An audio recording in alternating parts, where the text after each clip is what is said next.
In this video, I'm going to help you prepare for GCSE Biology Paper 2. We're looking at the required practical about reaction time. This is for both combined and separate science students, this one. So with this practical, we're trying to measure reaction time, right? What is reaction time? It's the time taken to respond to a stimulus. And this can be affected by many factors, such as your age, such as your tiredness, how much sleep you've had, whether you've taken any drugs, whether you've had caffeine, no caffeine. In this example today, we're going to look at an investigation where caffeine versus no caffeine is our independent variable. So describe a method to investigate the effect of caffeine on reaction time. Now, what I always do when I am in an exam, doesn't really ever happen anymore, but I like to think if I was in an exam, this is what I would do. I would write down right at the beginning, what is my IV, what is my DV, and what CVs am I going to talk about? What do I mean by that? Well, my independent variable for this experiment, if I want to know the effect of caffeine on reaction time, that's what I'm going to have to change. So my IV is going to be caffeine versus no caffeine. So when I write my method, I'm going to have to talk about people drinking caffeine and people not drinking caffeine, or I could do it on the same people, do it once before they drink caffeine and then again after they've drunk the caffeine. DV is what I'm going to measure. So in this case, I'm going to measure reaction time, and I need to think about how I'm going to do that. There's a couple of options. Control variables. Now, the only thing I want to change here is the caffeine versus no caffeine. Everything else that could affect reaction time, I need to keep the same.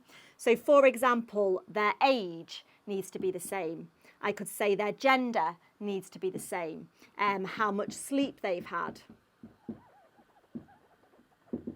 I could think of other control variables depending on the specific practical that I choose to do, but we need at least 3, let's say that, to make sure we're getting top marks on these questions.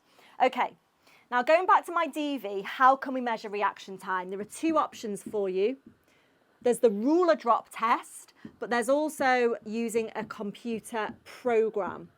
They will allow you to just say, use a computer program to test reaction time. I think there's one where the screen changes colour and you have to press a button as quickly as possible. I mean, that's super easy to do, but I'm going to talk you through the ruler drop one today because that's a little bit more complicated. So, thinking about my IV, I'm going to get a large number of people because repeats are always good. The more repeats, the better. So don't just do this on one person. Get a large number of people before drinking caffeine. So I'm thinking about my independent variable. I've spelled caffeine wrong there, haven't I? Caffeine. Pair them up. One person sits with arm on edge of table. The other drops the ruler. I could say without warning, right? Okay. And loads of people are doing this. I've got to think about repeats. So I've got a large number of people. They haven't drank any caffeine yet. So this is my before caffeine. I've paired them up. One person sits with their arm on the edge of the table. The other person drops the ruler without warning them. And the person catches it. The faster they catch it, the shorter or faster their reaction time. And you're going to determine this, I wish I had a ruler actually, you're going to determine this by reading the number off the ruler. Like if it drops all the way through their hand before they catch it, the number on the ruler would be higher. If they catch it really quickly, the number on the ruler would be lower. I think you guys should get a ruler and try this, right? But think about it, if the 0 is here, they catch it really quickly, they might catch it at 5 centimetres. They catch it really slowly, it might be at 25 centimetres. So you can use the distance at which they've caught the ruler to find out their reaction time, okay? But you don't need to go into too much detail about that. I mean, I saw one question where they literally just allowed students to say, do the ruler drop test, okay? It was that easy, but I'm trying to help you explain it a little bit more. So one person sits with their arm on the edge of the table, the other drops the ruler without warning, the person catches it, and you can work out their reaction time based on the number on the ruler where they caught it. Now, repeat for all people after drinking caffeine. So you're going to give the people catching the ruler caffeine, caffeinated coffee, caffeinated cola, whatever you want, and you're going to repeat it again for a large group of people. So you've got a large number doing it before caffeine and the same large number of people doing it after drinking caffeine. Now this takes me back now to my list. Have I got my IV covered? Yes, because I've said before drinking caffeine, and then later on I've said after drinking caffeine. So my changed independent variable is clear. Dependent variable, I've got that covered. I've described how to do the ruler drop experiment. I am going to add a little bit more on the end though for that. CVs, I mean, I already had 3 that are probably credit worthy, but with this particular experiment that I've chosen, there are more you can add.